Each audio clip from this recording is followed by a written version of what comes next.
Greetings, greetings, greetings, greetings. This is your brother Chief, man. Listen, I had to take a deep breath. Guess what, right? I literally, what I'm about to do right now, I already did the video, I already did the lesson, okay? I taught the lesson. However, the audio was not on. So I was talking for like about an hour and 40 minutes, dropping some serious information. When it's time to import the video to play it back, there's video but no audio. So literally I was talking for an hour and a half thinking that this audio was on recording and it wasn't. Doing this type of work and giving that type of information takes a lot of energy. You know what I'm saying? And it got me exhausted, especially knowing that it wasn't the audio wasn't recorded, but it's okay because one thing I know for a fact is this: so as above, so is below, good, evil, the yin, the yang. Listen, there's always a reaction or an opposite action of what you are doing. And I realized that that information I was actually putting out, something, someone, somebody did not want it to go out. But I was like, you know what? I'm not going to stress it. I took a break, I breathed a little, and then I'm going to do it again because that information needs to be out. So, with that being said, man, listen, I want to. I'm continuously thanking my ancestors. I acknowledge each and every one of them, but I'm always glorifying the righteous ones. I'm always honoring the righteous ones, and I thank them for guiding me and protecting me every step of the way. You know, this journey is not an easy one, okay, but it can be done. We can and we will get to where we got to go. We just got to persevere and go through every emotion, because that's all it is the experience, and we react to the experience. But in this lesson, this video, whatever you want to call it, I'm going to drop some heavy, heavy, heavy information. Some of it you have probably already heard, maybe from me, somebody else. But the way I'm going to break it down, I'm going to give you a story from almost the beginning to where we are at right now and what we need to do.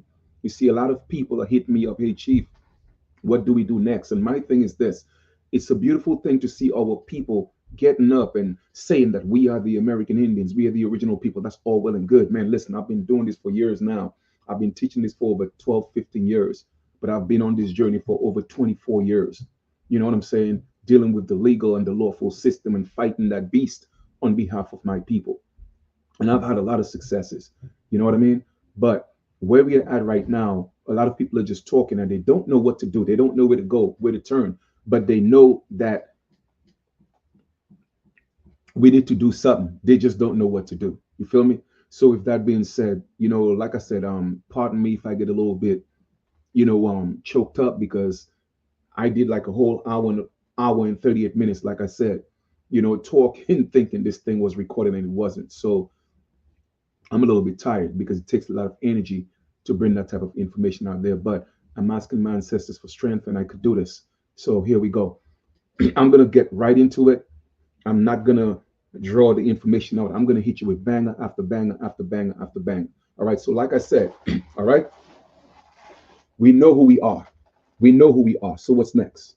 Right? What's next? We need to put ourselves in position. So, what I'm going to do is this: I'm going to take you on a journey and we are going to go to, I wouldn't say the beginning because there's no beginning. We have no beginning. All right. We have no beginning. We have always been on this land.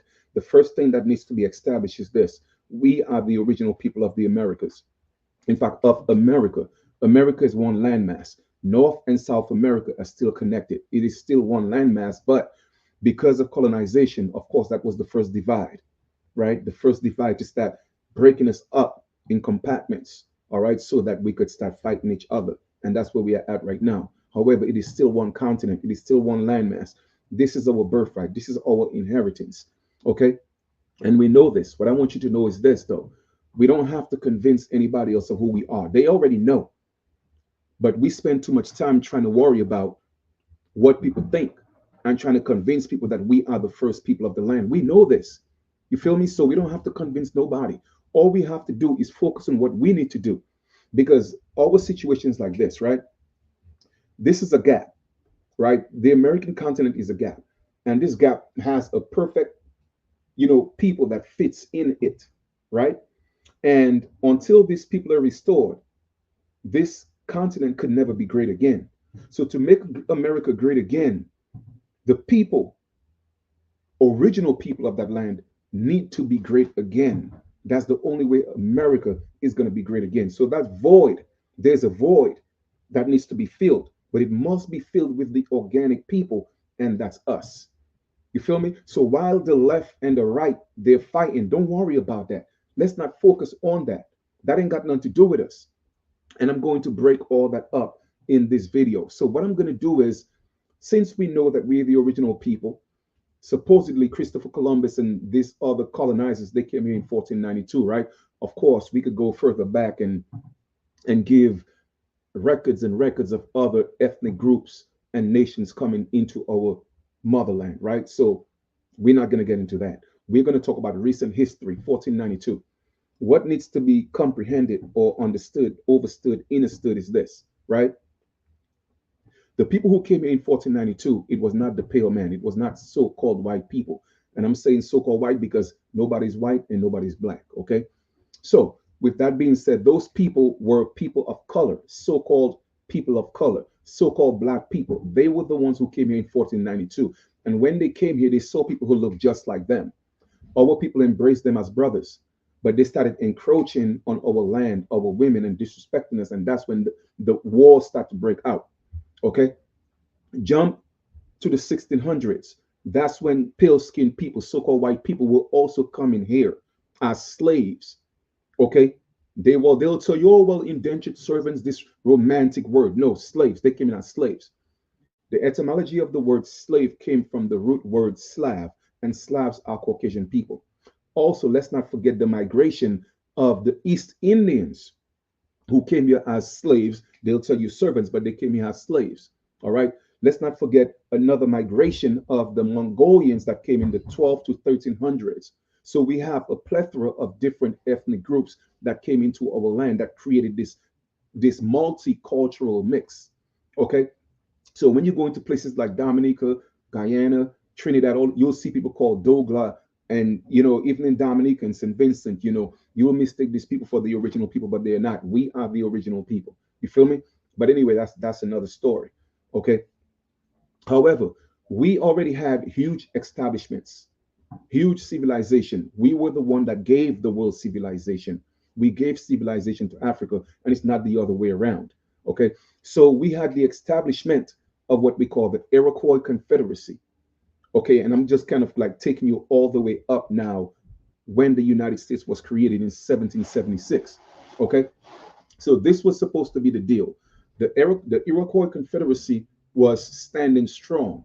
Okay. And the Iroquois Confederacy is one of the longest in recent history governmental entities, okay, or organization that have been standing in modern times and taught the world about law and governance in regards to creating constitutions, etc., etc. So, with that being said, when the United States was created, before the United States was created, developed, whatever you want to call it, in 1776, we had the 13 colonies. The 13 colonies was a creation of the so-called black people that came here into the Americas and built shop in the United States. Okay, that was the 13 colonies. From the 13 colonies, the United States then became. But how did all of this come into play? How did the 13 colonies come into play, eventually it being the United States, and how the United States happened to be the last man standing? Well, I broke that down in my book, but we'll get to that a little later. However, what I'm going to start with is the Iroquois Confederacy and the Constitution, all right? And to show you that our ancestors, they called each other lords. Lord is not, a term or terminology of, so-called Europe. No, the Lord, basically the landlords, okay, the guardian, the custodians, okay, of the earth, the land, the soil. We were that, and we are that. Okay, so there was nothing different in the Americas. All right, there was nothing different in the Americas, and I'll show you towards the conclusion of this video where the Iroquois Confederacy was that literally governed the entire continent. Okay, so we're gonna take a look at the Iroquois Confederacy, and let's get this thing started. Like I said, bangers, bangers after bangers. Here we go. First thing I'm gonna share is.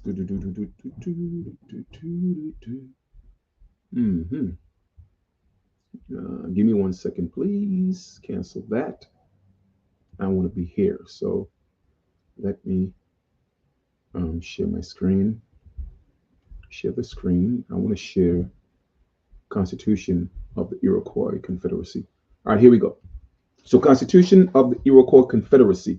As you could see right here, right? It's definitely I am Dagan na Wada or Wida, and with the Five Nations Confederate Lords. Okay, so like I said, we call ourselves lords. But anyway, let's go down all the way to Article 73.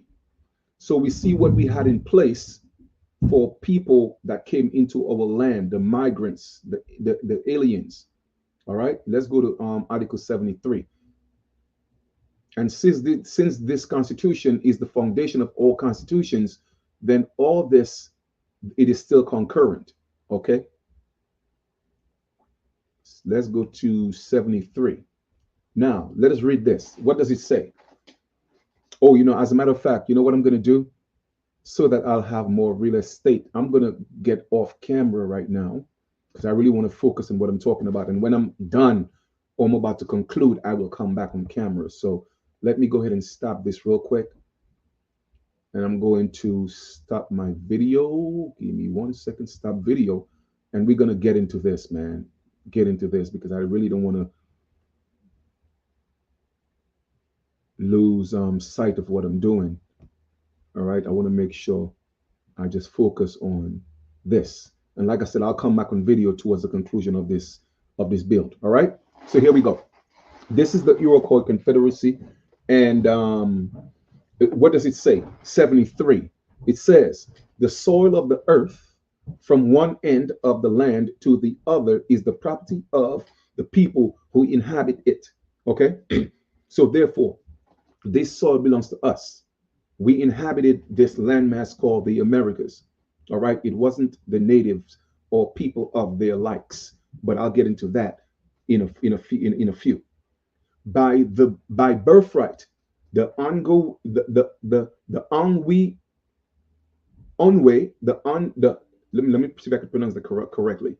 By birthright, the Ongwe Hunwe, original people, that's what it means, original beings, are the owners of the soil which they own and occupy, and none other may hold it. I'm going to read that again. By birthright, it's our inheritance. And no, we did not sell our birthright. Our birthright was taken from us. Yes, with trickery, of course, but nevertheless, it was taken. All right. And our people, a lot of our people had a part to play in that as well.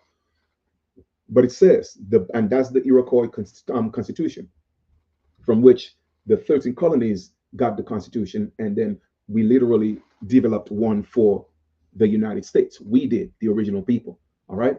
And I'll break that down and explain to you exactly what all this means.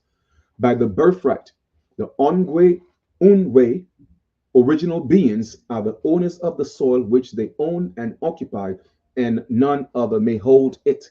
So therefore, what the United States is doing, holding our land in trust, giving it to people, this is unlawful. Okay, this is violating international law. They cannot hold our lands, but they are doing so because we are not stepping up as the original people. So therefore, there is a void, a space to be filled.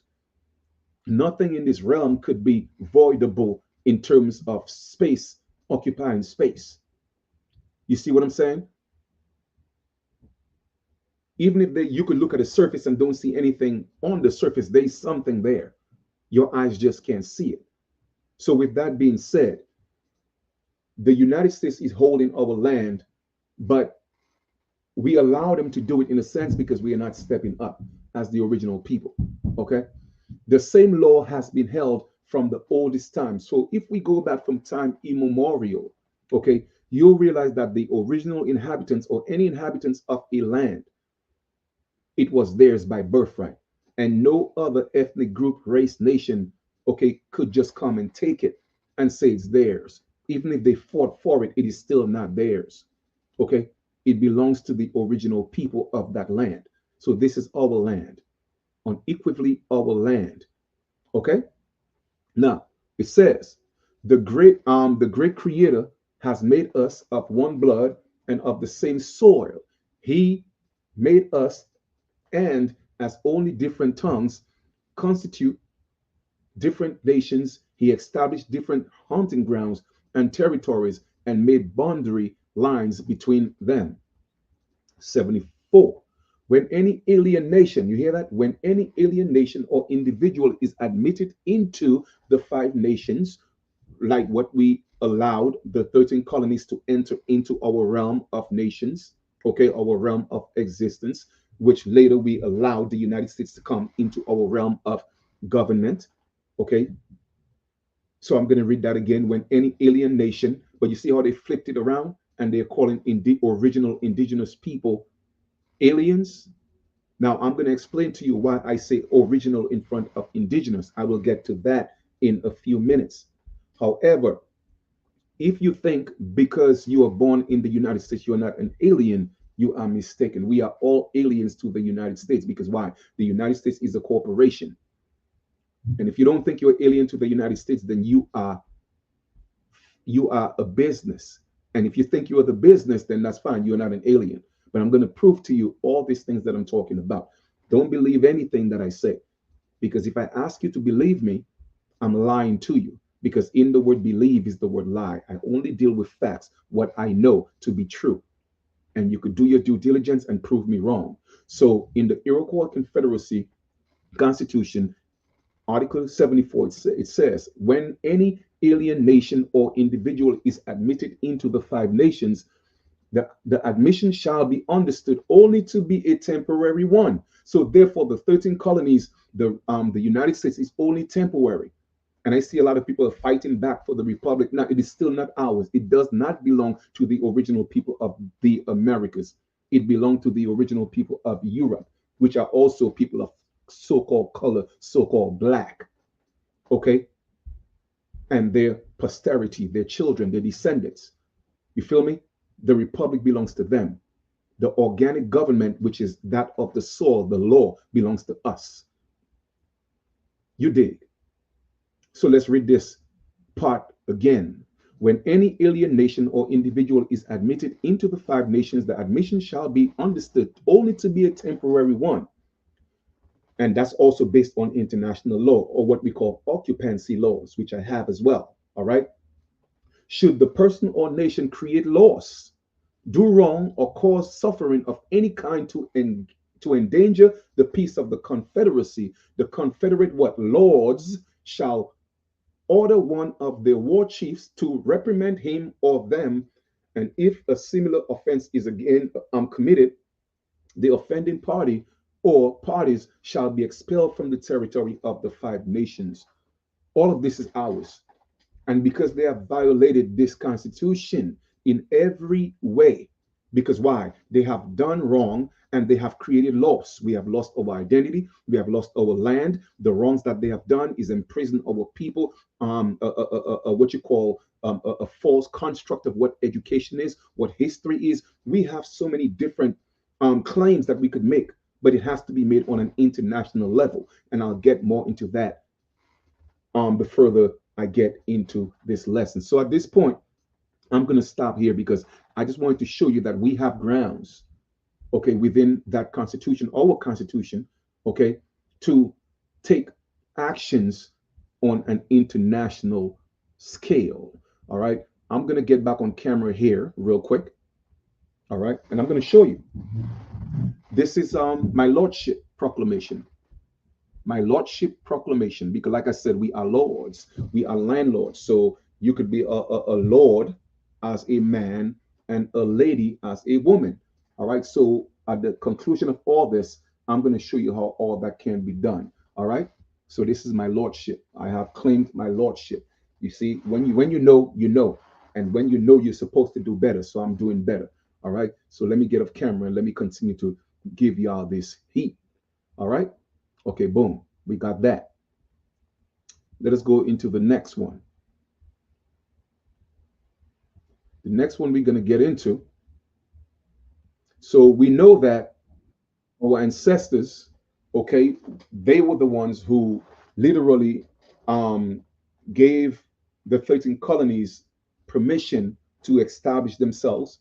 We also gave them a constitution, all right?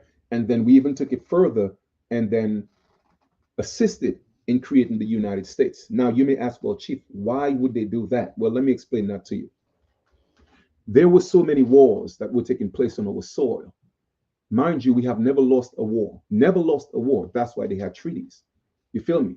However, it came to a point where there were three factions of government. Okay, the one, and there was a hierarchy. The one at the top of that pyramid was the Iroquois Confederacy. Okay, that was supposed to be the organic government of the land. You feel me? Then the next one in line was supposed to be the Republic. And the Republic was set up for the so called Black people, all right? The so called Black people and all the pale skinned people from Europe. That was supposed to be the Republic, all right? And then the United States was created only for commercial purposes, for commerce, so that we could come together as two separate nations, the organic people and the guest, come together and do business within the construct of the United States, which is only the District of Columbia within a 10-mile radius and its territories. Of course, it extended to that, but at first it was just a 10-mile radius that was supposed to be set up for business. And that's where we were supposed to meet and be at the table and say, okay, you know what? This is what it is. This is what it's not, et cetera, et cetera, et cetera, to do commerce for the betterment of everybody on our land, the organic people, us, and our guests, them. Okay? But, however, the people of the 13 colonies, all right, they started fighting our people, okay? And that was happening, like I said, for years. Since I'm not even going back to 1492. Let's talk about in the 1700s all the way up. There were over 200 and something wars, over 200 and something. So eventually, and a lot of our people sold out. Because why? Because of greed, because of greed and power. They bought into the illusion. All right. So ultimately, the Iroquois Confederacy was put to rest in a sense, or it was constructed into what's called the five nations that became what's called the five civilized tribes. Now, once you go into the five civilized tribes, no, you're talking about people who sold out. People had to sold out for this to happen. All right. So now it is technically controlled by the BIA, the Bureau of Indian Affairs, who determine what an Indian is and who an Indian is not. All right. So that was put to rest. So the Iroquois Confederacy no longer stands as far as they are concerned. So now it was just the Republic. However, we had already come to a compromise that we would set up the Constitution and all these things. And then what happened was it was just supposed to be the Republic. And at the same time, we American Indians, we were still supposed to be a separate entity where they had to deal with us from a government to government basis. But the goal was, with our people selling out, the conspiracy was to get everybody into the corporation, which is the United States, and become citizens of the corporation. All right. And that was what's going on. Now, when the American Revolutionary War started, the pale skinned people, it wasn't about the pale skinned people. It was dark skinned people and pale skinned people. They were fighting for their freedom from their so-called black kings and queens in Europe. The first pale skin no, noble or nobility in Europe was it started with Queen Victoria in 1901. She was the first. Everybody before her were people of color. That's facts. They were people of color. So they were fighting so-called white people had more to gain because they were being controlled and they were the property of the so-called black nobles of Europe. So people don't understand or comprehend or understand or overstand why so many so-called white people has this disdain, hatred to people of color, because you don't know the true history. It's because of what people like us put them through. Because a lot of people who look like us enslaved them, treated them like animals. They were criminals in Europe, beggars, vagabonds, and they all got dumped into the Americas as slaves. So they had more to gain because they had already lost everything. They came from nothing. There's a reason why you don't have a thing called White History Month, because you don't have to dig too far to find the truth. So they have to keep pushing this black narrative. Okay? But anyway, that's neither here or there. So now that we know the Iroquois Confederacy was the one that set everything up, that became the five civilized tribes, right?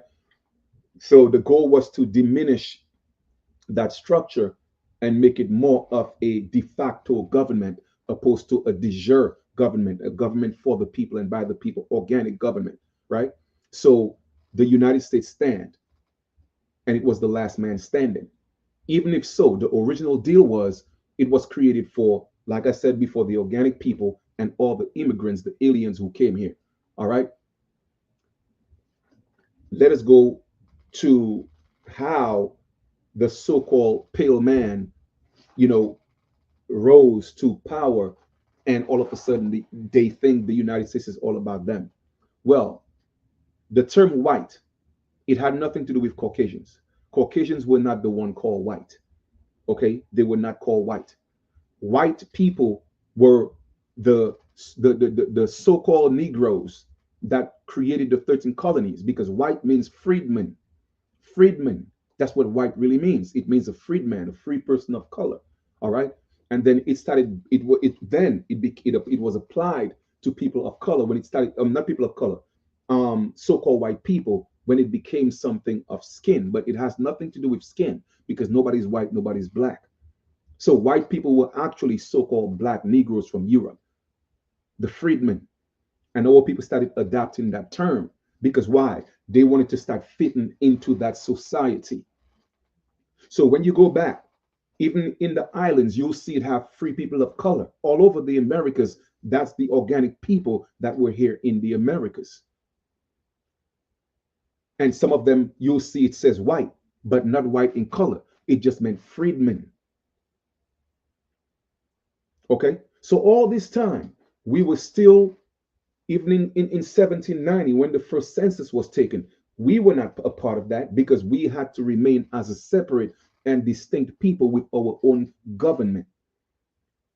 Everything changed in 1924 with the Indian Citizen Act. Okay, we are not even talking about Walter Plecker and all these different people that was actually introducing eugenics, taking away our Indian identity, calling us Negroes, colored, and all these different things. Whenever an American Indian woman would go into the hospital to have a child, they would tell her, if you give that child an Indian name, you're going to go to jail, or you're going to lose that child, or both. Okay. Now let us get something clear before I proceed. We are the American Indians. There's no such thing as a black American Indian, because we are not black. Black people don't exist. So when you call yourself a black American Indian, by default, you're saying you don't exist. There's only one American Indian. There's only one American, and that's us, the original people. Okay. And for those of you that have it misconstrued, thinking that Vespucci was the one who named America, you are falsely misled.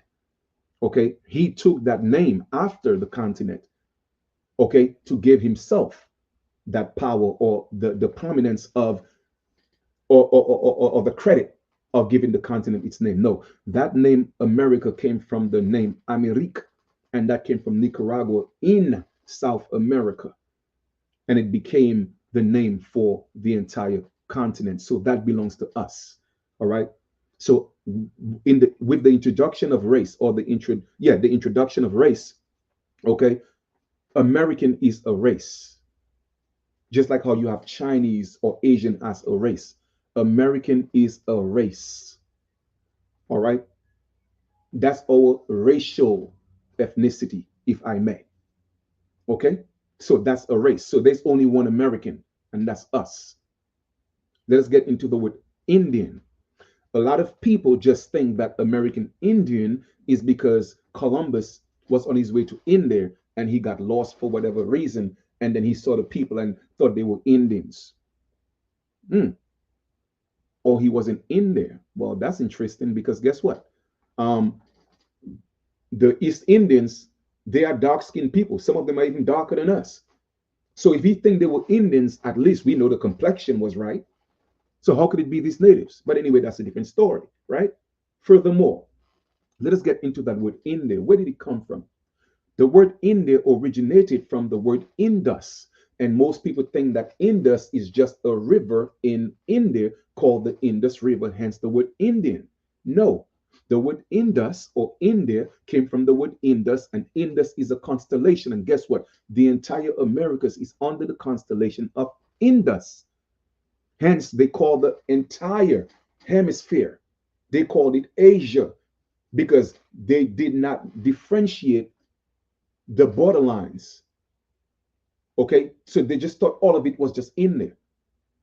So the further they went east, they realized, man, that's an expansion of land with no ending. So on certain maps, you'll see that America was called India Superior. That is because they thought they were still in India. And then the India that you think is India, it was called Hindustan, and that's India Minor. So technically, okay, based on whose perspective, at some point in history, America was India Superior, or it was part of India, but India Superior, the furthest east, the Orient, the furthest east of the Orients. Okay? Now, with that being said, so American Indian belongs to us. Yes, all of this is a misnomer. Don't matter what you call yourself, it's a misnomer. Okay? What you truly are is a man or a woman made in the likeness and image of everyone who came before you. That's a fact. But everything else could be a misnomer. They're just names. So we're not going to get too much into the name per se. Okay? We're not going to spend too much time on that. But I just wanted to kind of break down to you who the American Indian is, what American Indian is, what an American is, or who an American is, and where that word India or Indian came from. So if we look at it from an Asiatic perspective, we have two Asias. We have East Asia and we have West Asia. That's why you see in battles or even in sports, you will never hear anything about the North versus the South. You're always going to hear about East versus West.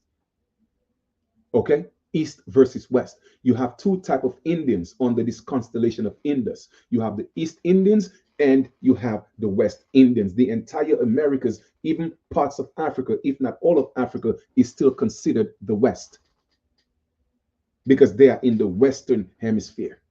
They are also Indians. However, they are a different phenotype of Indians from the African continent. And we're the Indians, West Indians as well, but from the American continent. And then you have the East Indians. Asians are Indians. Caucasians are Indians. They're all Indians, but they are Indians of the East. So literally, it's about East versus West. All right. Now, some may argue or debate that the maps will shift upside down. So America is the true East. And that's neither here or there. Either way, we are a distinct people and American is a race. So let us go into the Indian Citizen Act of 1924 when all of this started to change. All right. So let us read this act right here, 1924, and that was it says in 1923 they actually started creating the act in 1923, but it was put out in 1924, so that's why it became the Indian Citizen Act of 1924. All right, now what is the act about? That's what we're going to read. The purpose of this act, what was it supposed to accomplish? Let's get into this, because you see that's the process of us losing our Indianness, if I may, okay, or our Indianship, or us being Indian, our true identity, our true nature, our true birthright, okay, the race of people, the American Indians. So the act was to authorized the Secretary of the Interior to issue certificates, okay, a receipt, that's what a certificate is, a receipt of citizenship to Indians, not natives, but Indians. At that point in 1924, they were still talking about us, the original people, because there's a difference between an American Indian and a Native American. All Native means is to be born, and I'm going to explain that to you in a minute, okay, based on these new terminologies, okay. Now, here we go. It says, be it enacted by the Senate and the House of Representatives of the United States of America in Congress assembled that all non-citizen Indians born within the territorial limits of the United States to be, okay, and they are hereby declared to be citizens of the United States. Let's stop here. Colon. So, based on what we have read so far, we see that in 1924, Congress said, listen, man, we have all these Indians running all over the place. They're free. Okay. We starting to take their identity. We calling them, free people of color. We calling them the freedmen. We calling them all type of stuff, right? So we want to make them citizens of the United States because they want to be part of this society. All right. So we want to make them citizens of the United States. Now, some of them already were. That's why it says all the non-citizens, because non-citizen Indians. So if you read that in its proper context, it is safe to assume that they were citizen Indians. They were just going after the ones who were not citizens just yet. So they created this act to make them citizens. All right. Now I'm going to show you how we are still alien to the United States because we are not citizens by default. So let's read a little more because reading is fun for the mental. But it states, provided that, you see, anytime there's a provision, that's a clause that gives a stipulation that if a certain circumstances may change, then this act is null and void. It no longer applies. So the United States made all the Indians United States citizens on one condition, provided that, or on one condition, that the granting, which is a privilege, I'm granting you something, I'm giving you permission, the granting of such citizenship, it's an olive branch that extended. Hey, you know what? We have our society. You want to be a part of it? Okay, cool. All you have to do is stop being Indians. And we will make sure you have all the bells and the whistle and you will live the United States dream. There's no such thing as an American dream. It was a United States dream because the United States is not America. And we have to stop calling the United States America. Okay, so they granted our ancestors citizenship, but provided that granting of that citizenship shall not, and when you have the word shall, it means then and in the future, to no end, anytime. So anytime by granting our ancestors this citizenship, they're saying that it should not in any manner, I don't care whether it's I don't care if it's a little or a lot. They say in any manner, period, impair. Impair means to deteriorate to some extent, damage, okay, disfigure, dismantle. Those are different, likeness of the word impair. You feel me? If you're driving and you're impaired by alcohol, your sense of reality will be blurred.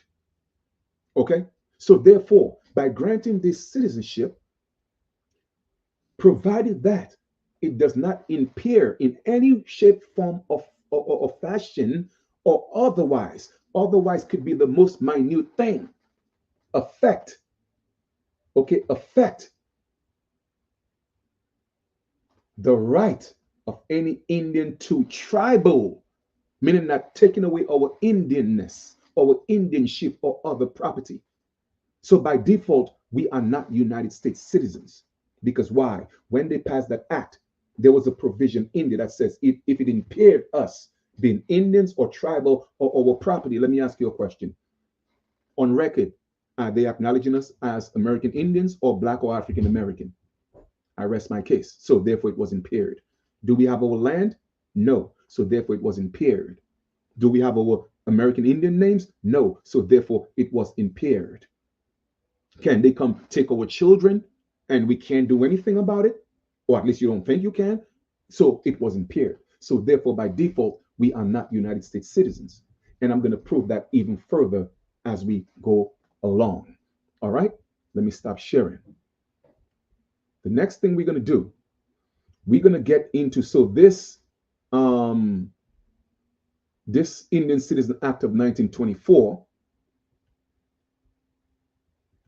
was key because that's when a lot of our people started taking all these other names and identities to take us further away of us being American Indian.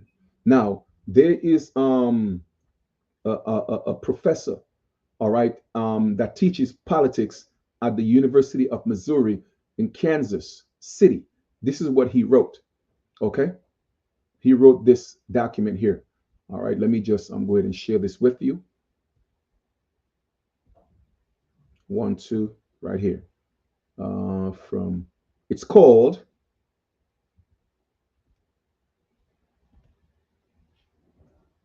From Negro to Black to African American, the Power of Names and Naming.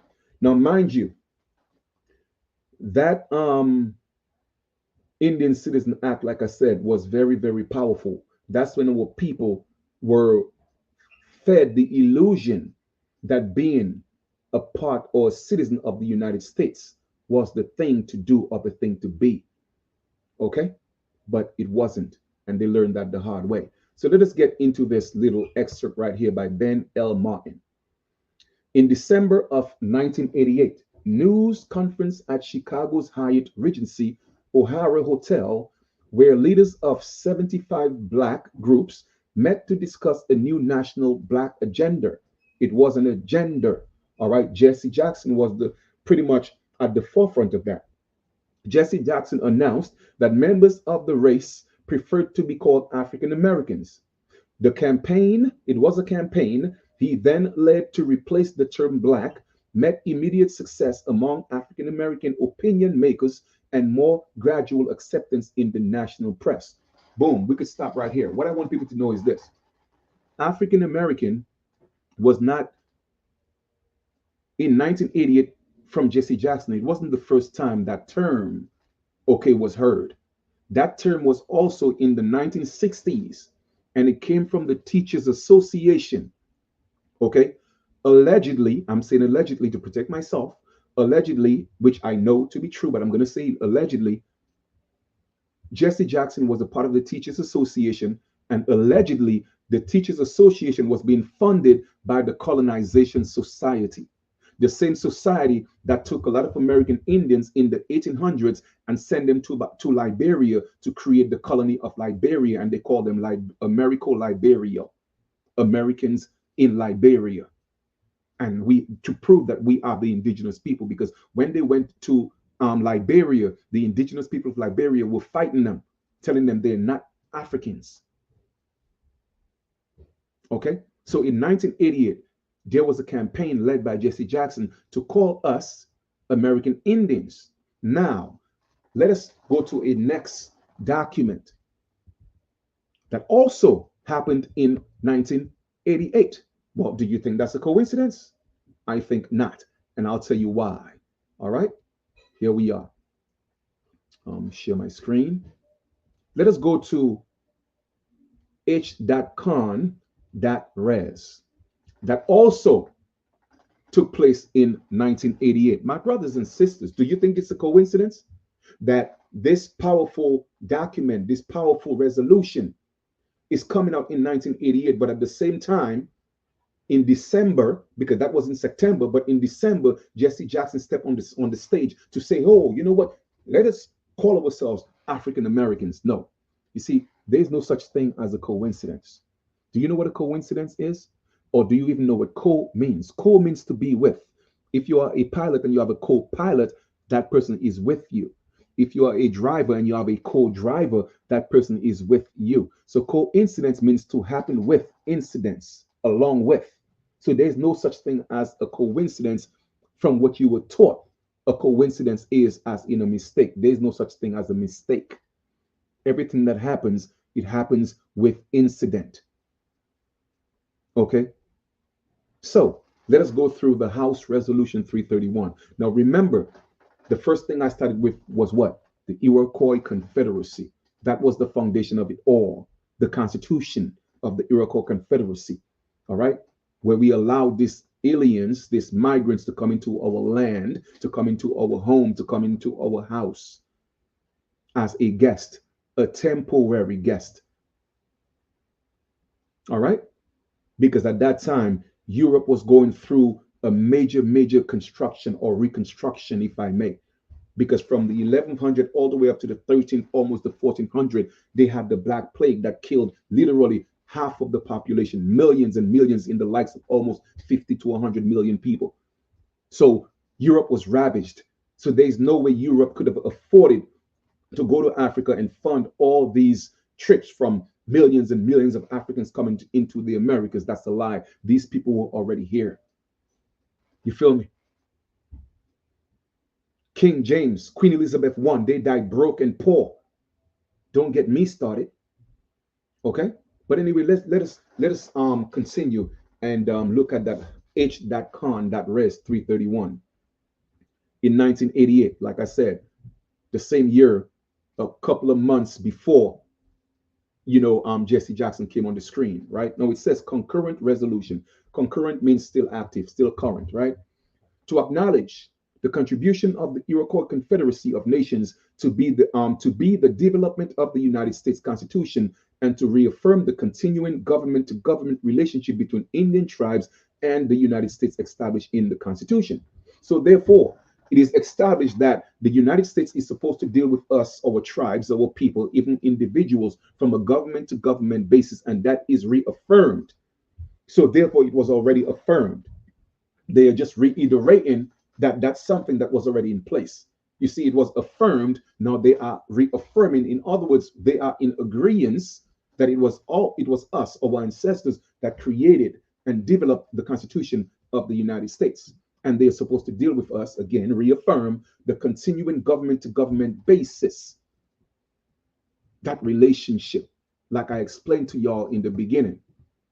It says, whereas the original framers of the Constitution, including most notably George Washington, which was a man of color, I broke all of that down in my book.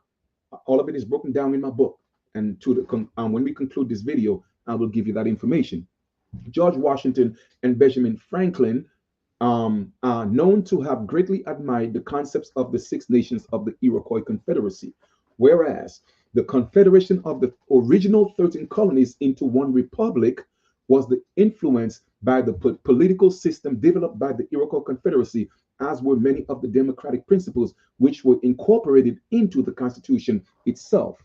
And whereas, since the formation of the United States, Congress has recognized the sovereign status of Indian tribes, and has, through the exercise of powers reserved to the federal government in the Commerce Clause of the Constitution, Article 1, Section 2, Clause 3, dealt with the Indian tribes on a government-to-government basis, and has, through the Treaty Clause, Article 2, Section 2, Clause 2, entered into 300 and so odd treaties with our ancestors. I have every treaty. I have each and every one of them.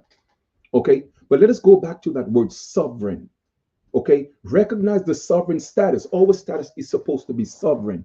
We aren't supposed to be, we are not supposed to be anybody's slaves, the ward of any state, the property of anybody. But our mothers were tricked into making us slaves from the birth certificate. But we were supposed to be dealt with from a government to government basis. Okay? It's coded in law and in resolutions and in treaties. Whereas from the first treaty entered into with the Indian nation, the treaty with the Delaware Indians of September of 1778, the Congress has assumed a trust responsibility and obligation to Indian tribes and their nations. Okay, now let us get this clear. The Delaware Indians were not in the original people of the land. The Delawares were people that some of the so-called black nobles that came from Europe and adopted being American Indians and called themselves, they intermarried into our culture, our women, because we had a matrilineal or a matriarchal system where things were handed down from the mother and not the father. From the father is patriarch. That is not our culture, it's not our system. As a matter of fact, here's something that might blow your mind. The men in our culture took the name of the women because that's where the inheritance was handed down from. But anyway, some of you, your egos might get in the way as a man. So we'll deal with that another time. But I'm just giving you the facts. You feel me? So the Delawares were so-called black nobles from Europe, and they became Indians by marrying into, and that was the first treaty. So from that happening, that's when things started to change. And the so-called powers that be started taking everything away from us because now they had the right to, because they were married by right into the culture, into the family, into the inheritance. And they brought their patriotic system, make us think that the matriarchal system was wrong. Okay. And that's the reason why well, at least one of the reasons why we are in the situation that we're in today. Whereas this trust responsibility calls for Congress to exercise the utmost good faith, not a little bit of faith, not some, no, the utmost to the highest level of good faith in dealing with Indians as provided for the Northwest Ordinance of 1787, 1 Stat 50. Whereas the judicial system of the United States has consistently recognized, and here goes the word again, reaffirmed. So therefore it was already affirmed. A special relationship, now there be it. In other words, it's law. Resolved by the House of Representatives, the Senate concurring that one, the Congress on the occasion of the 200th anniversary of the signing of the United States Constitution acknowledges the contribution made by the Iroquois Confederacy and other Indian nations. Because there were other Indian nations as well who did not want to be part of the Confederacy because they realized that it was a transition of power and things were changing. The people that was there, they were certainly not the original Indians. The people that were there, they were not the pale-skinned people that we see today that we call natives. It was changing. So a lot of our people did not want to be a part of that. Okay? So therefore, it was, yes, other Indian nations to the formation and development of the United States. Let me see. Of the United States. Hold on for 1 second. Did I go too far? Sure. Of the United States Constitution acknowledges the contribution made by the Iroquois Confederacy and other Indian nations to the formation of the United States. 2. The Congress also hereby reaffirms, here goes that word again, that means it was already affirmed, the constitutionally recognized, constitutionally, and what is the law of the land? The Constitution is the law of the land. So if constitutionally the United States and Congress have recognized and continue to recognize and reaffirm the government-to-government basis and the relationship with Indians and their nations and their members, and is the official government policy, the cornerstone of every Indian official nation policy. We are the cornerstone. That's why I said America could never be great again unless we take back our rightful place. Okay? But they're supposed to be dealing with us from a government-to-government basis, and they're preventing us from doing that. But I'll get into that soon enough. Number 3, the Congress specifically acknowledges and reaffirms again the trust, responsibility, and obligation. It's an obligation of the United States government to Indian tribes, including Alaska Natives, for their preservation, protection, and enhancements, including the provision of health, education, social and economic assistance programs as necessary, and including the duty to assist tribes in the performance of governmental responsibility to provide for the social and economic well-being of their members and to preserve tribal cultural identity and heritage. And 4, the Congress also acknowledges the need to exercise the utmost good faith, here we go again, in upholding its treaties with the various tribes as the tribes understood them to be, not how the government understood them to be, but how we understood them to be, how we perceived it, how we interpreted them. Okay, to be, and the duty of a great nation is to uphold its legal and moral obligations. And the reason why they are no longer a great nation is because they haven't held up to their obligations, okay, for the benefit of all. And that's why there's so much division, because it's a spiritual thing. All right. All right, citizens, so that they and this posterity means children, the future generation, may also continue to enjoy the rights they have enshrined in the United States Constitution for time immemorial, forever. Okay? So, as you could see, we are the ones who created the United States in a sense, because that's why I had to break it down from the beginning. What was the purpose of creating the United States? It was only for commercial purposes, where the two parties, okay, the original indigenous people and the immigrants, the guests, the people who came here to do business at a round table and build wealth and be great together. And the reason why we are not doing that at the present moment is because we no longer identify as who we truly are. The majority of our people have lost it. Yes, yet you will hear everybody say, well, my grandmother told me this, my grandmother told me that. Well, let's get back to it. We know who we are. We ain't got to prove anything to anybody. All we have to do is step up. Listen, I know how to do it. I know how to get things done. I know how to put us back in place. I just can't do it alone. And I've been saying this for years. Okay. So let's proceed. So what we're going to do is, we've seen what the United States did in 1924 with the Indian Citizen Act, right? But there was one clause. The clause or the provision was that it did not impair us being American Indians, and it did in every fashion of the way. So therefore, by default, we are not United States citizens. And why would you want to be a United States citizen? It worked out better for us anyway. Because let me explain to you what a United citizen is, or who the United citizen is. So let us go to their own codes. It is not my code. This is the United States Code, 28 U.S. Code, Section 3002, definitions. Let's go down to 15A. Don't take my word for it. Go look it up yourself. Do your own due diligence. Don't believe anything I say, because if you believe me, then I'm lying to you. However, I'm giving you the facts. So it says, Title 28, Section 3002, subsection 15, capital A. United States means what? A federal corporation. A federal corporation. So you see how the Great Spirit worked? They want us, they wanted us to be citizens of the United States, provided that. So with the provisions, we are not. So you have every right not to be that fictitious entity that they created on this birth certificate. You have every right not to be. Why would you want to be a corporation? You're supposed to control the corporation and not be the corporation. But you think you are the corporation because every time you get into a situation with your ID, the bills that come to your house, you go to court, they ask you your name. That's the first thing they ask you, what's your name? So you have to say that you are the corporation. That name is a creation of the United States. Even if your mother gave you the name, all she did was create the corporation. All she did was name the corporation. All she did was name the LLC, the whatever type of corporation it is. That's all she did. But you are a corporation. That's why Jay-Z said, I am a businessman. I'm not a businessman. I'm a businessman. He's telling you I am not the fictitious entity that y'all think y'all are, but I am controlling it because I'm the businessman.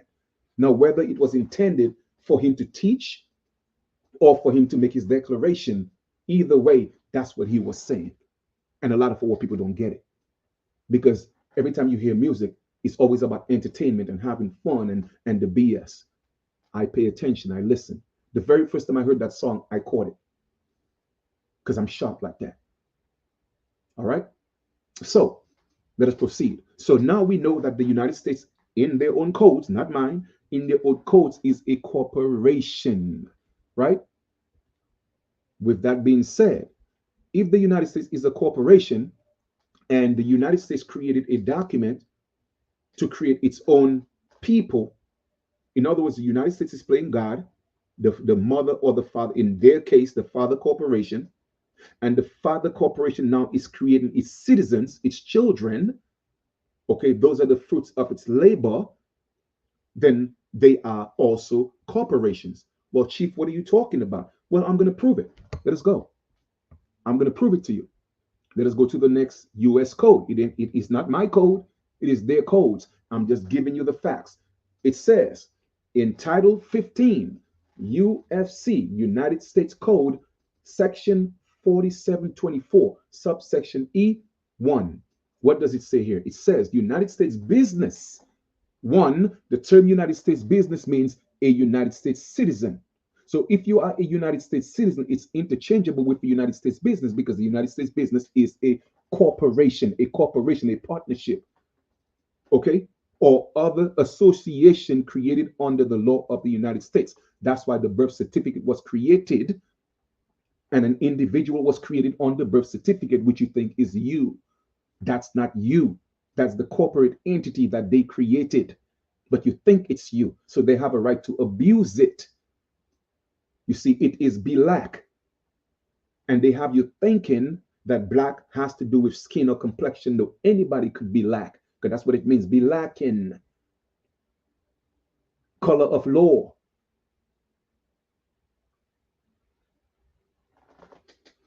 Let us go.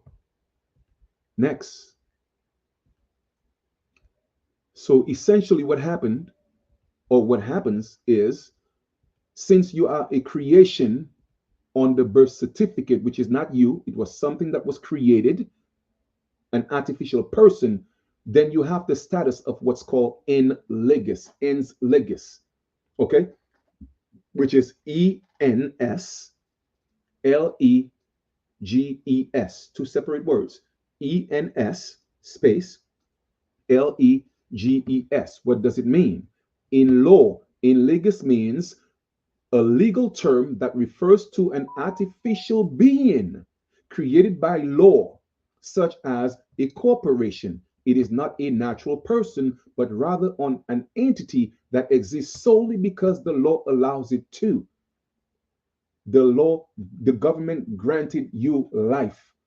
It says that you are an artificial person. It's your master, it's your creator. They are playing God. That's why they could come put you in jail and take your children and do all these things, because you are their creation, not you, the flesh and blood man or woman, but what was created on paper with a receipt, a certificate to show that that happened as a fact. And our mothers or fathers, in certain cases, they signed the birth certificate with their signature, their autograph. So they were signing their nature away, signature. But also, it was an autograph.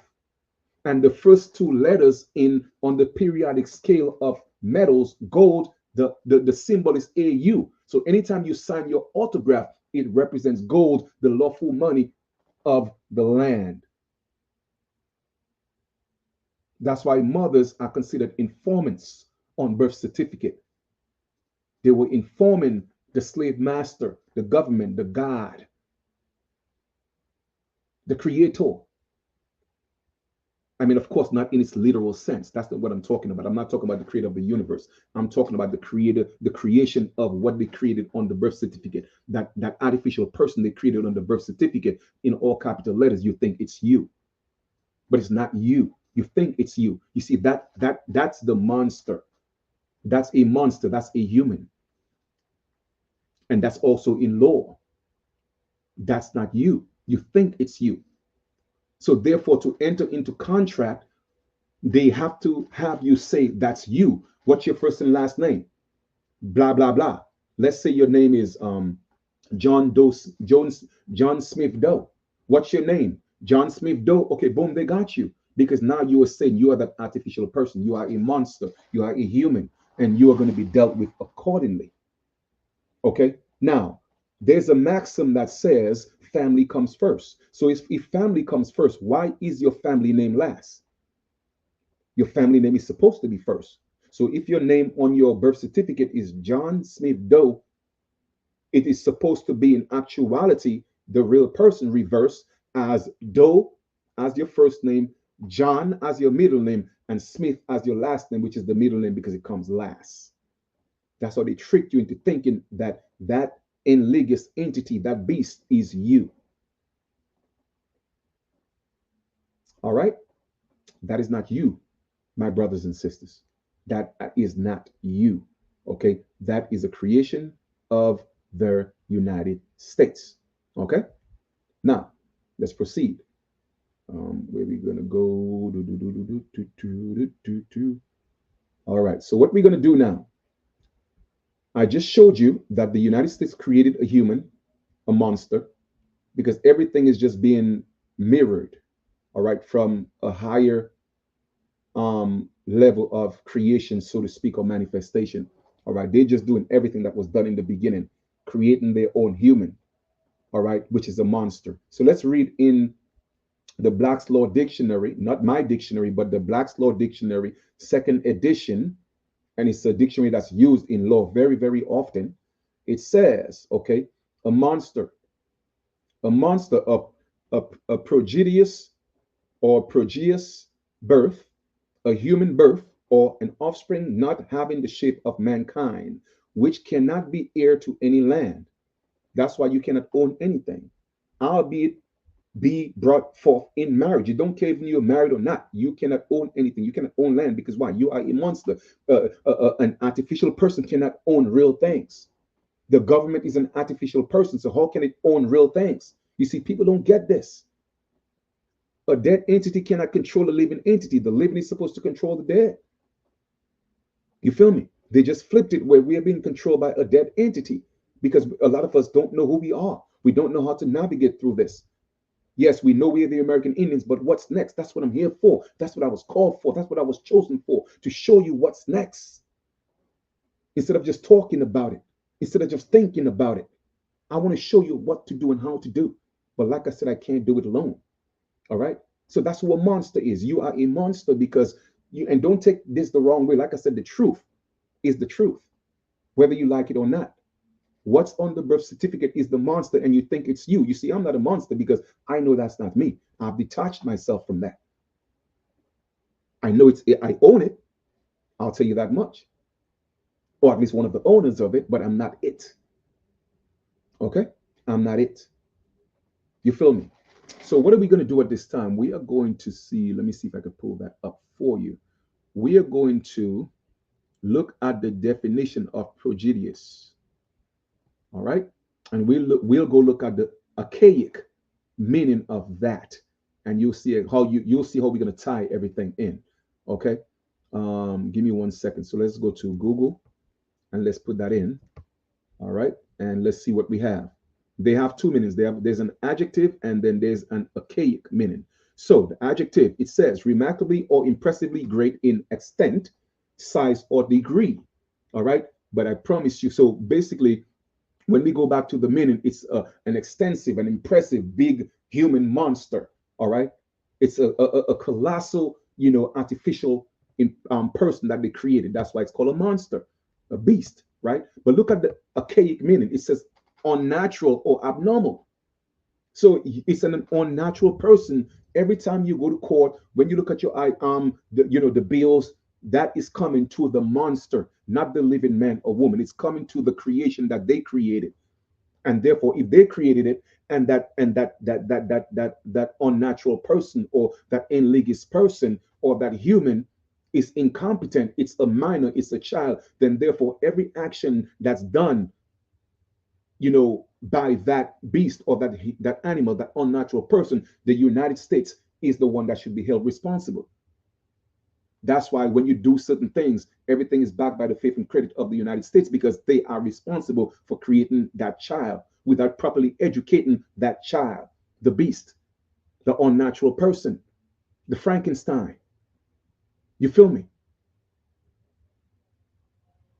If you don't teach your children right from wrong, then you are responsible. But then in the case of the United States, they want you to be responsible, even if they didn't teach you how to be responsible, how to be a natural person, a thinking man and woman. They want you brain dead. But then when it happens, then they want you to pay the price by sending you to jail, by charging you fines, which all deals with taxes. Everything is about taxes. Every crime is commercial. But that's a whole different story. Okay? Let us stop here. Let's go to the next. Like I said, I'm giving y'all the source. I'm giving you the work. Bangers after bangers after bangers. I'm not even playing with this. All right.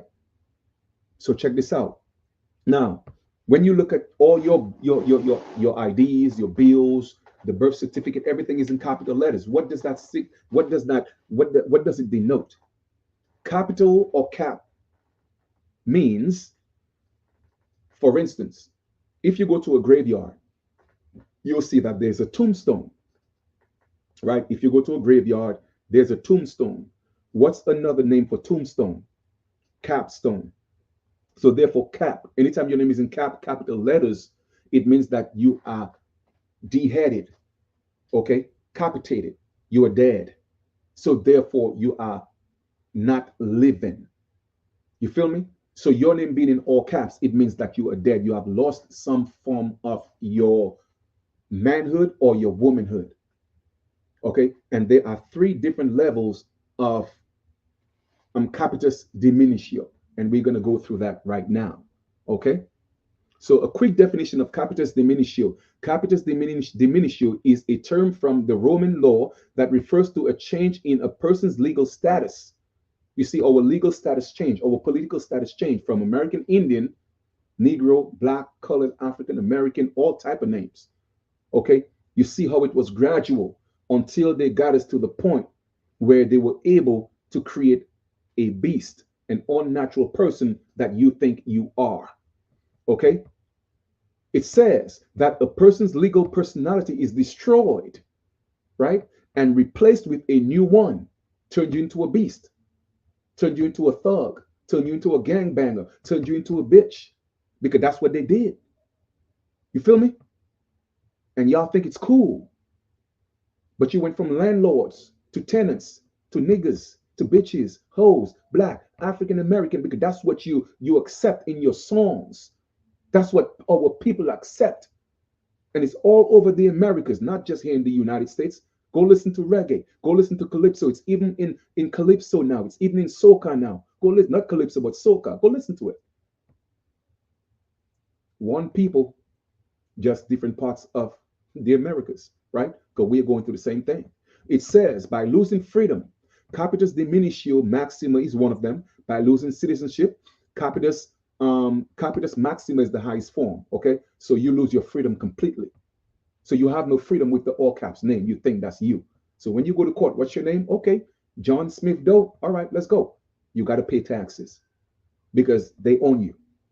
All right. Then you have capitis media, or being separated from your family, capitis diminutio minima, which is the kind of the lesser of the evils, a reduction of status which involves a change of family, but not citizenship or freedom by adoption, so to speak. You see what I'm saying? So that's what they are doing in this system. So let us go over each and every one of them and kind of like dive a little more into it, right? The more thorough explanation, definition, capitis diminutio is a term used in Roman law to describe a reduction or alteration of a person's legal status, right? It refers to the destruction of the person's legal personality and creation of a new one in place. There are three of the capitis diminutio. Capitis diminutio maxima. This is the most severe form of capitis diminutio, which occurs when a person is reduced to slavery. To slavery, my brothers and sisters, slavery still exists. Okay, it still exists. It never stopped. It just went from the field, and I'm not talking about slaves from Africa, but we were enslaved in our own land. We were workers that became enslaved, pardon me. All right. Now to on paper with all capital letters in your name, that denotes that you are a slave. And they know this. And they know this. My brothers and sisters, like I told y'all before, I know what to do. I just can't do it alone. All right. Then we have capitis diminutio media. This occurs when a person loses their citizenship but retains their freedom. Okay. In other words, they could take your passport. All right. Prevent you from traveling, but you're still free to roam around, domestically. Okay.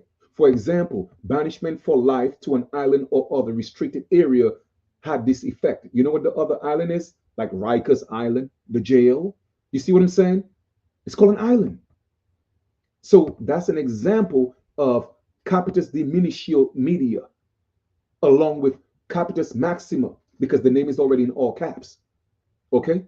And let us go to the other one. Capitis diminutio. This involves a change of family while both citizenship and freedom are retained. Okay, so now we're talking about adoption, taking indigenous children, putting them in all these different homes.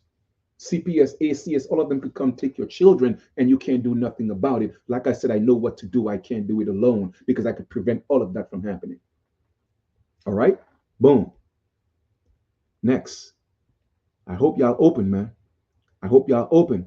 So as you could see, slavery still exists. Let me show you how again they could enslave you, because that's what this system is about. Enslavement.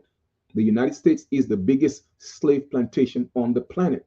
Let us go to the 13th Amendment, Section 1. It says, neither slavery nor involuntary servitude except as a punishment. You see, there's always a provision.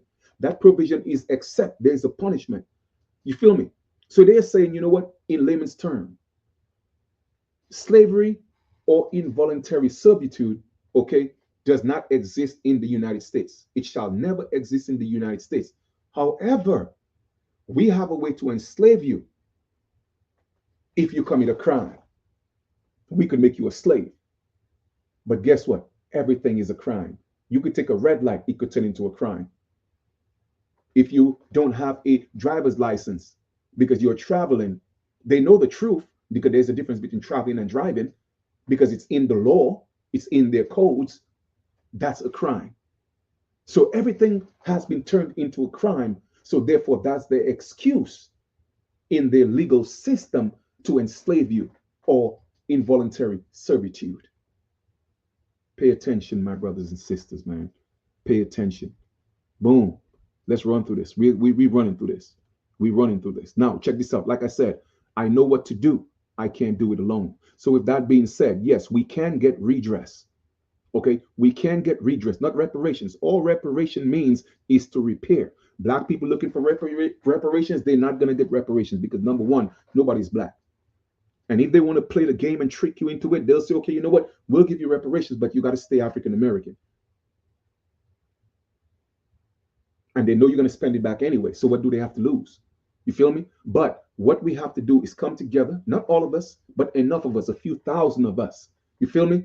And we could bring our claims within international court, not as black people, not as African American, but as the original indigenous people of this land. Because there are treaties, there are laws, there are declarations, resolutions that the United States have violated, each and every one of them. Forced Labor Convention, 1930, number 29. They are violating that big time.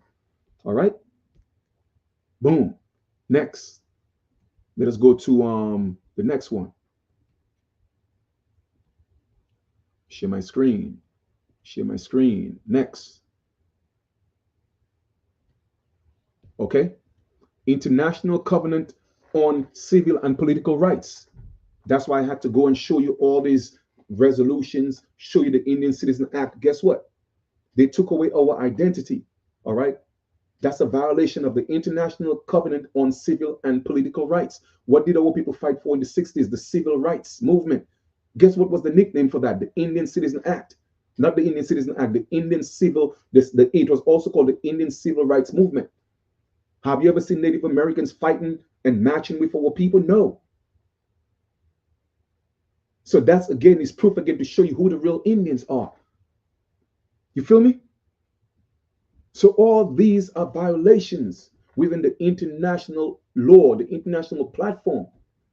But we cannot do anything as black people and make it international. We cannot do anything as African American and make it international. No. It's local, because it becomes local and domestic, because those are the unnatural persons the United States created. It belonged to them, their property. No other entity is supposed to tell a man what to do with his slaves. So that's what's going on. But once we know what's going on and do what we need to do the proper way, then guess what? We are no longer that slave. And we could step up and do what we have to do and put things in place and, again, take action on an international level in the international court and get redress, get paid. Boom. Next, we got to do it as the indigenous people, and not just the indigenous people, but the original indigenous people, because there's a difference. When we go to the etymology of indigenous, it has two meanings. So when you hear natives, saying that they are indigenous, they are indigenous. You see, people laugh at them and make fun. And no, I don't belittle nobody. I don't belittle these people because they are indigenous. The question is, which indigenous are you? You see, when you know, you know. That's why I don't have to prove myself to nobody. Now, this is the etymology of the word indigenous. It means to be born or originating in a place. Born in a country, native. That's what it means. Sprung from the land, native as a noun. A native literally born in. That's what it means. You feel me? To beget. So you have two meanings, to be born and originating. So these natives are indigenous because they are born. Donald Trump is indigenous. Kamala Harris is indigenous because they are born on our soil. But the question remains, are they originating? Here's the difference. We are not just born, but we are also originating. And that's where it breaks down between who an American is and who an American isn't. We are the original indigenous. They are the born indigenous. Okay. While we're here at it, let's just go real quick. Okay. Google. Let's go to Google real quick. And we're going to put, all right, Noah Webster 1828 dictionary. Okay. We're going to look at the term American. All right. So just to kind of like validate what we are talking about. What does it say here? American, a noun, a native of America. All right. And we're talking about when we say native, you have born natives and you have original natives. That's why you see it says originally applied, because that was the original. We were the original. So here we go. A native and original. Let me just put that in context. An original native of America, originally applied to what? The Aboriginals or copper-colored races found here by the Europeans, but now applied. In other words, trading places. They took our place to the descendants, their children of European born in America. So they're not Americans, they're United States citizens. They could never be Americans. No disrespect. I'm just giving you the facts. And even that word aboriginal, I've used it in the past, but I stopped using it because ab means to be away from the original. You feel me? That's what it means. Even when you have Abraham, Ham was a cult. Ham was a certain demographic group of people that worshiped Ra, and they walked away from Ra, hence they're called Abraham, the cult that walk away from the worshiping of Ra. But that's a whole different story, though. For all you so-called descendants of Abraham, y'all don't even know what it means. But like I said, what do I know, right? Let us proceed. So now that you realize and you know what it means to be indigenous and who the original indigenous people are, there's two different meanings of being indigenous: born and originating. We are born and originating, but they are just born. Okay. Now, there's a lot of confusion and a lot of division between a lot of us here in the Americas that are stepping up and claiming our original indigenous identity. And even so, other people who are also original indigenous, they are belittling, fighting, they want to take away other people's, right to say they are indigenous because they know they're indigenous just because they were not born in the US. You see, that's ignorance, because the US is not America. I don't want to be a United States citizen. You are not a United States citizen. Okay, what's a United States citizen is the name that's on the birth certificate. That beast, that human, that monster, that's the United States citizen. So if you want to claim that, that's fine. I am here to teach you. I am here to show you the way. I know what to do. I just can't do it alone. You feel me? But if we are talking about the physical blood, man and woman, we are all brothers and sisters. It doesn't matter what part of the Americas you originated from, because our ancestors went all over this piece of land from time immemorial, mixing with each other, trading with each other. You feel me? But for those of you who don't really get it, there's three factions of the United States of America. And I'm going to break that down for you. You have the United States, the corporation, which I just showed you, Title 28, subsection 3002, subsection 15, capital A, right? And all the citizens are businesses. It is the mother, it is the father franchise, and every individual citizen is a franchise. Okay, that's facts. It's in the codes. I didn't make it up. You feel me? So that's the first United States. Then the second United States is the continental United States, which it literally is all the 50 states. Okay, and then you have OAS, Organization of American States. They are all in the United States of America. And guess what the countries are? Let us go through 34 of them. Okay, what does it say? Independent states of the Americas. Independent states of the Americas. They are United States of America, but not the continental United States of America or the United States, as in the 50 states. I mean, as the corporation partner. So let us go. For those of you who don't know, Antigua and Bermuda, Argentina, Barbados, Belize, Bolivia, Brazil, Canada, Chile, Colombia, Costa Rica, Cuba, Dominica, as in Rosa Dominica, the Commonwealth of, Dominican Republic, Ecuador, El Salvador, Grenada, Guatemala, Guyana, Haiti, Honduras, Jamaica, Mexico, Panama, Paraguay, Peru, St. Kitts and Nevis, St. Lucia, St. Vincent and the Grenadines, Suriname, the Bahamas, Trinidad and Tobago, the United States of America, which everybody think is America. No, it's not. Okay, and that's the United States of America, as in the 50 states. Okay, and not the corporation. I just want y'all to know this. There's a difference.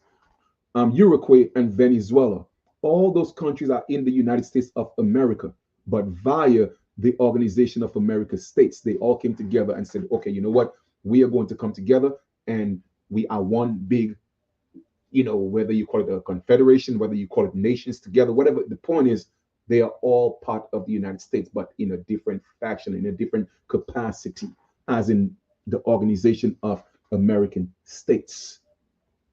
Those countries are in North America, the majority of them. Okay? All right. So we have to learn to respect each other, man. Just because we have different accents, it doesn't mean that we are different people.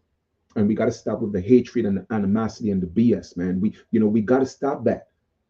You feel me? All right, cool. Let us proceed. Next, what I'm going to do is, all right, so let me come back here on screen. Let me come back here on screen. Good. So check this out, man. I hope you got a lot of information from this. Like I said, man, I did the whole video before and there was no audio, so I had to do it all over again. But it's okay. It's okay. So what I'm gonna do is this, right? Apart from teaching you all those things that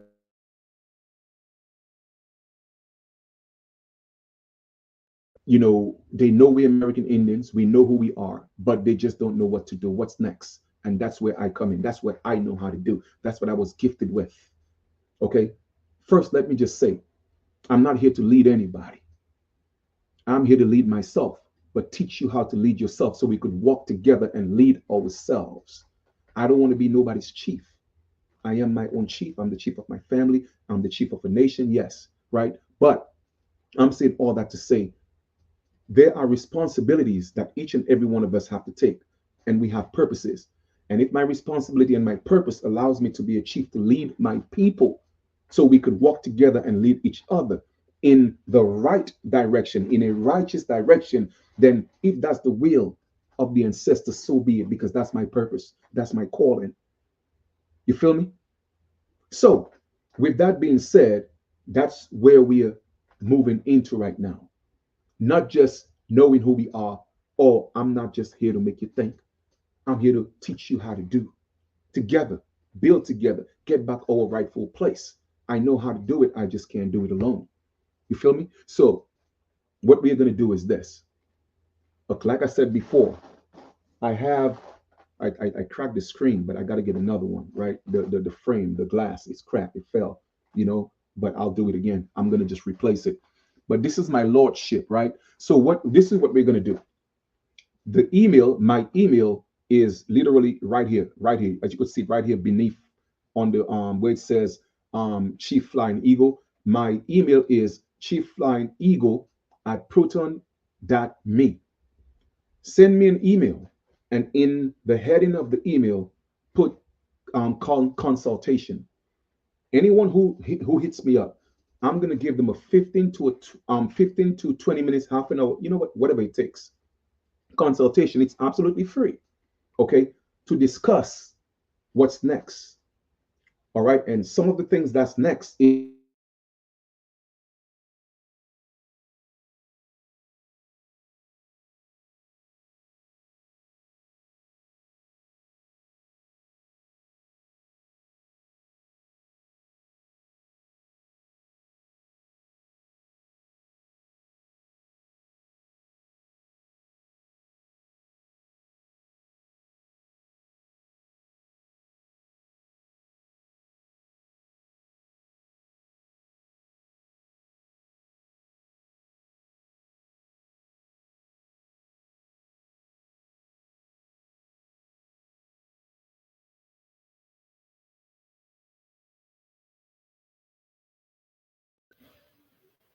all right, cool.